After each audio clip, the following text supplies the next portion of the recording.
Bem, boa noite a todos. Nós estamos aqui para tratarmos de mais um tema bastante importante do nosso curso de Gnose. Estamos falando hoje do tema Anjos e Cristos. Quais são as diferenças e quais são as semelhanças entre anjos e entre Cristos? Entre anjos e Cristos. Será que são a mesma coisa? Anjo é a mesma coisa que Cristo? Cristo é a mesma coisa que anjo? Ou será que há diferença entre ambos? É o que nós vamos estar vendo durante esta conferência. Então, a primeira diferença são diferentes, né? A primeira diferença se estabelece quanto ao local onde eles habitam e habitarão após as suas iniciações. Então, os anjos, eles são nas suas 9 escalas hierárquicas, são habitantes do Nirvana, são nirvanis. E os Cristos, né, são habitantes do Absoluto. O que é o Nirvana e o que é o Absoluto. O Nirvana é a antessala do Absoluto, conforme nos ensinou o Venerável Mestre Samael, o Venerável Mestre Rabulu. É para onde vão as almas, vamos assim dizer, para ali permanecerem por um grande período de tempo, eternidades,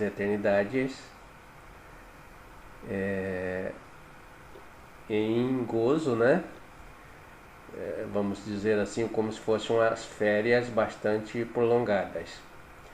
E isto quer dizer que essas férias no Nirvana, embora seja um estado absolutamente celestial, elas terminam, tem um começo, tem um meio e tem um fim. Seria como nós, numa comparação bastante grosseira, nós tiramos aqui as nossas férias, e para nós funcionários públicos tem a licença premium, são as férias de 3 meses após a pessoa ter trabalhado 5 anos, dentro de alguns parâmetros, passa a fazer mérito a esse tipo de licença. Então, as férias normais, né? As férias, vamos dizer que o Nirvana são as férias especiais. Então a pessoa fica tranquila, um anjo está ali, o Nirvani, bem tranquilo. Mas aqui nas nossas férias, né, elas vão bem até a quarta parte, né? Quando começa a chegar no final, a gente começa a ficar preocupado, está na hora de voltar ao trabalho.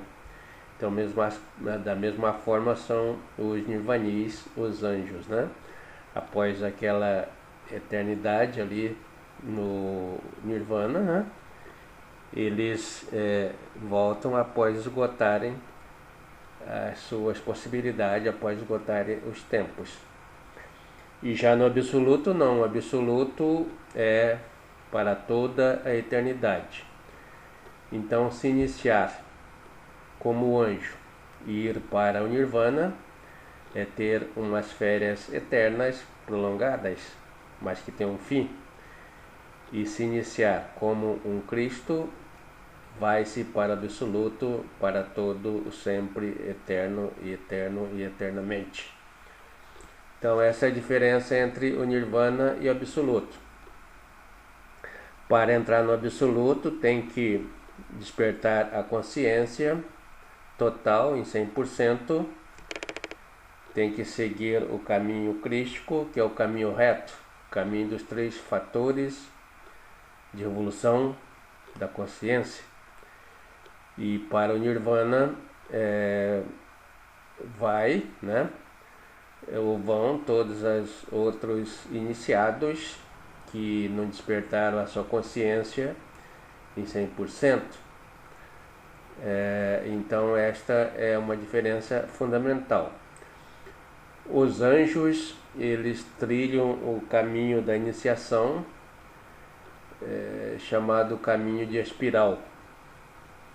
Esse caminho de espiral é um caminho, como diz o venerável mestre Rabulô, onde vai Raimundo e todo mundo, Vicente e toda a gente. Então é a espiral. Seria como subir uma montanha. Tem duas maneiras de nós subirmos. Nós podemos subir numa linha reta, é difícil, né? Gasta-se energia, a gente chega cansado. Ou podemos perfilá-la, né? Subir essa montanha em trilhas dando volta, né? Vamos dando volta na montanha em espirais até chegar no topo. Então é mais ou menos assim, os anjos vão por essas espirais, que é chamado caminho largo, e o Cristo vai pelo caminho reto, que é o caminho difícil, o caminho estreito, como diz Jesus. Muitos são chamados e poucos são escolhidos. Poucos são as pessoas que conseguem trilhar esse caminho aqui entre nós, seres humanos. Na realidade, a matemática é de 1 por bilhão, mais ou menos assim, como nós podemos dizer, Pedro dizendo, né, das pessoas que entraram na arca. Ele diz, na realidade, entraram poucas pessoas, cerca de 8 almas. Entrar na arca significa fazer esta iniciação crística do caminho reto, como nós já vimos e vamos ver, né, continuar vendo em outras conferências. Então, na caminho espiral, se vai de maneira mais tranquila. Pelo caminho reto, pelo supremo sacrifício, né? Paga com o sacrifício da própria vida no final deste caminho. Uma outra diferença que tem entre anjos e Cristos é com relação à morte psicológica, com relação ao trabalho de revolução da consciência. No primeiro fator, os anjos, eles são aqueles iniciados que fazem a morte da sua lua psicológica, da parte visível, vamos dizer assim, até 50%. Sabemos que a nossa lua física tem uma parte visível e uma parte invisível. Também a lua psicológica é da mesma forma. Os nossos agregados, eles afloram, são visíveis, e onde nós trabalhamos até a metade, que é 50%. Então aí vão os anjos na sua parte invisível, que é a lua psicológica oculta. Eles não ousam trabalhar, então aí só vão ao trabalho os cristificáveis, os iniciados do caminho reto. Então, nessa dissolução dos agregados psicológicos, na morte dos defeitos, a morte psicológica do si mesmo, onde vão trabalhando os defeitos, não morrendo para os defeitos e nascendo para as virtudes, só vão até praticamente a metade. Então trabalha só a parte dos eus superficiais, as raízes profundas, os detalhes, né? As causas somente fazem a morte dos eus causas aquelas pessoas que escolhem o caminho crístico, o caminho reto. Então há essa diferença. A outra diferença fundamental da iniciação até dessa iniciação é que os anjos vão até uma determinada altura da iniciação, na quarta de mistérios maiores, onde tem que escolher o caminho reto ou o caminho espiral. Quem escolhe esse caminho é o Pai interno de cada iniciado. Então, o dos anjos, até eles escolhem o caminho espiral, e dos cristificáveis, o seu Pai interno, e ele, esse iniciado, escolhe o caminho reto, o caminho crístico, e a partir daí é definitivo. Então, essas são as diferenças fundamentais entre anjos e Cristo, né? Nós sabemos que entre os anjos há as hierarquias, né, angelicais, e tem 9 escalas. Seria como assim nós entrarmos no exército, né? Nós temos ali os soldados, os cabos, os sargentos, né? Terceiro sargento, segundo sargento, primeiro sargento. Depois então entra-se no oficialato, né? Começa com os aspirantes, vão os tenentes, segundo tenente, primeiro tenente. Depois vai ali para os capitães, né? Então capitães, depois do capitão vem o major, aí depois do major vem o tenente coronel, vem o coronel, aí vai no generalato, é general de divisão, né? Depois é general de brigada e general de exército. Aí esgota essa hierarquia. Aí no caso de guerra vem o marechal. Então os anjos têm essa semelhança na sua trajetória hierárquica. Começa como anjo, seu trabalho dando fruto, vai para arcanjo e assim vai evoluindo. Então, a iniciação de anjos, né, vai até pela evolução até um certo tempo, depois tem que praticar a evolução da consciência. Então, é um caminho de angelificação que não se liberta radicalmente, né? Para atingir essa liberdade radical e profundamente é preciso seguir o caminho reto da cristificação. Então, a palavra portuguesa anjo possui origem no latim, em angelos, e no grego angelos. Em hebraico usa-se termo malak para designar anjos. O significado básico desta palavra, anjo, é o de mensageiro. Então os anjos executam várias funções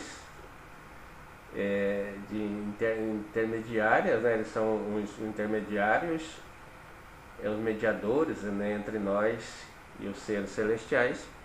Então executando essa função de mensageiros e de vários outros trabalhos. Também nós temos os anjos do raio da morte, que trabalham na execução da morte de todos os seres que possuem vida. Ao chegar ao fim da existência, no caso nosso ser humano, vai ser cortado o cordão de prata, e aí quem efetua essa operação é o anjo da morte, que em seguida se conecta com a essência retornante, né? Por meio do anjo da vida. Então tem os anjos também que trabalham na parte do nascimento. Então tem hierarquias, multidões deles. No universo, para que houvesse o movimento, Deus criou as diferenças. Assim a água se move do ponto maior, de maior potencial, para um ponto de menor potencial. A mesma coisa acontece com o calor, com a eletricidade, etc. Assim, há entre os anjos 9 diferenças, marcado por hierarquias, onde a alma humana poderá se movimentar de anjo a serafim na escala de evolução. Então vamos supor que se nós dermos bem agora como seres humanos, né? Se for um ser humano que encampa todos os valores da consciência, né? Vamos já ser um anjo, e daí se der bem como anjo, passa para arcanjo. Nesta trajetória de revolução da consciência, se a alma se der bem como ser humano, poderá se mover para a trajetória da iniciação até o grau de anjo e de lá migrar até o posto de serafim, passando por anjos, arcanjos, principados, potestades, virtudes, dominações, tronos, querubins e serafins. A trajetória de iniciação ao conhecimento, que é a gnosis em grego, vai do menos infinito ao mais infinito, isto é, o conhecimento é infinito. O termo gnóstico significa conhecedor, e o verdadeiro gnóstico é aquele que detém todo o conhecimento do cosmos. O conhecimento é fator de construção, não é gratuito, nem o conhecimento é obtido a esmo, somente através de iniciações. Cada iniciação se constitui de duras provas. O estudante gnose vai obtendo o conhecimento através das iniciações. O estudo gnóstico, ao iniciar o seu, melhor dizendo, o estudante gnóstico, ao iniciar seus estudos, se for prático, poderá vivenciar o conhecimento, se for convocado para as provas, nos mundos internos.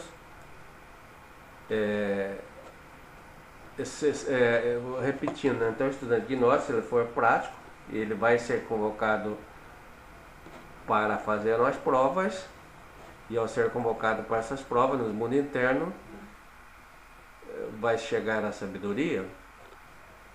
Primeiro, o estudante será convocado para a prova do guardião. Se for aprovado, passa-se as provas dos 4 elementos, que é da água, da terra, do ar e do fogo. Se triunfar nas provas dos 4 elementos, adentra-se as iniciações e mistérios maiores. Há 5 iniciações e mistérios maiores, conforme veremos no nosso curso, são tratadas na lição de número 72. Na 5ª iniciação de mistérios maiores, o iniciado por meio de seu pai interno deverá escolher o seu caminho. Em definitivo, só há 2 caminhos e o iniciado terá que optar por um deles. Se escolher o caminho reto, decretará o fim da estrada angelical para percorrer o caminho do Cristo. Se escolher o caminho espiral, seguirá eternamente pelo sendero angelical, podendo ir de anjo a serafim, mas nunca mais chegará à crucificação. Portanto, os anjos se assemelham ao Cristo até o momento da opção pelo caminho, na 5ª iniciação de mistérios maiores. Se diferenciado a partir daí, serão diferenciados, melhor dizendo, a partir daí, todo anjo trabalha a morte dos eus, como já frisamos, com a ajuda da Mãe Divina, até a primeira montanha só. Todo Cristo, além de trabalhar a morte até a primeira montanha, vai trabalhar também na morte dos seus causas, na 2ª montanha, e se qualifica na 3ª montanha, na trajetória das iniciações, para trabalhar os seus causas. A morte desses defeitos já são feitos pela partícula Cristo, da nossa mônada.